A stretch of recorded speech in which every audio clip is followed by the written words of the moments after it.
breaking news! The Second Battle of El Alamein has finally come to an end. Hello everyone, you are tuning in to Jack News. Today, we will be navigating and exploring the events that occurred through the Second Battle of El Alamein. This Second Battle of El Alamein lasted from October 23rd to yesterday, November 4th, 1942, as World War II continues on.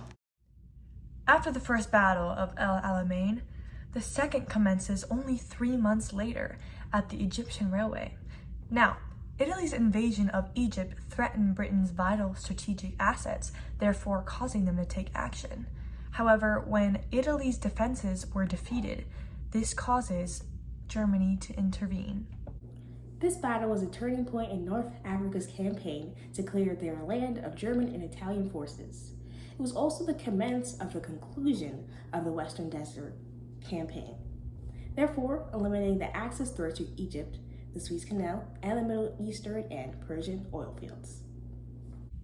And ultimately, we can now declare that they have succeeded. A direct quote from Marshal Rommel, leader of the Axis forces, states, "The battle is going very heavily against us. We're being crushed by the enemy weight. We are facing very difficult days, perhaps the most difficult that a man can undergo." This sets the stage for the battle's main events that occurred. For further detail, we now go to you, Adama. Thank you! Now, one would realize the question, why did this battle occur? Well, there has been a battle over the Western Desert for quite some time now. The two forces do not want to let go of the precious oil, land, and canal that this area possessed. The Suez Canal is significant for energy, commodities, consumer goods, and componentry from both Asia and East Europe.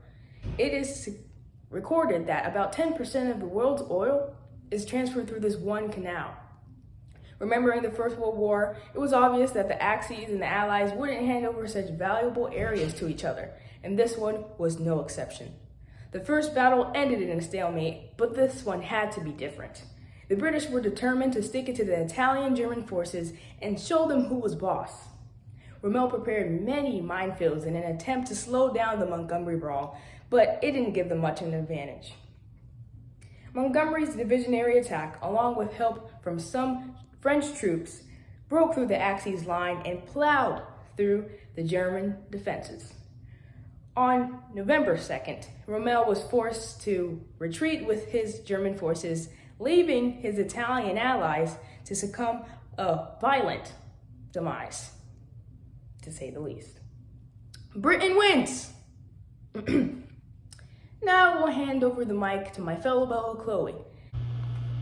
In this battle, Lieutenant General Bernard Law Montgomery led 190,000 British soldiers, and Field Marshal Aaron Rommel, previously famous for his battles in France and North Africa, led 116,000 German and Italian soldiers.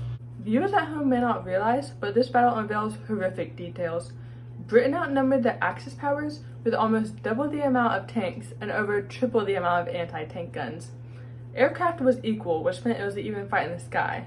However, the Axis powers suffered double the amount of damage. The Axis powers suffered 9,000 dead, 15,000 wounded, and 30,000 captured, when the Allies only suffered 4,800 dead and 9,000 wounded. Back to you, JD. Thank you, Chloe. Well, there you have it, folks. The Second Battle of El Alamein has finally come to a close. Britain had broken through the Axis forces, and as of yesterday, they have officially won the battle.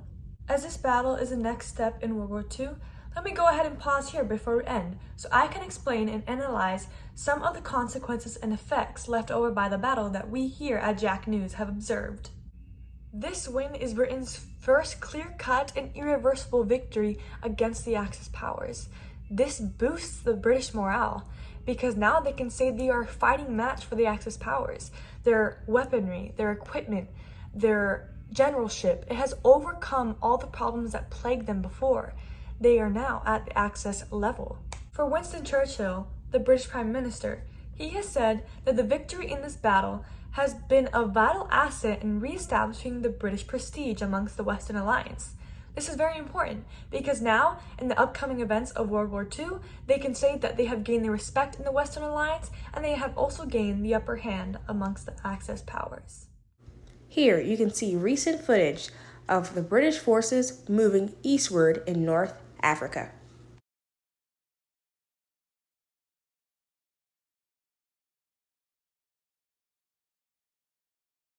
Thanks so much for tuning in to Jack News. Here, it is our mission to keep you informed. So just keep coming back and you'll be informed as World War II continues.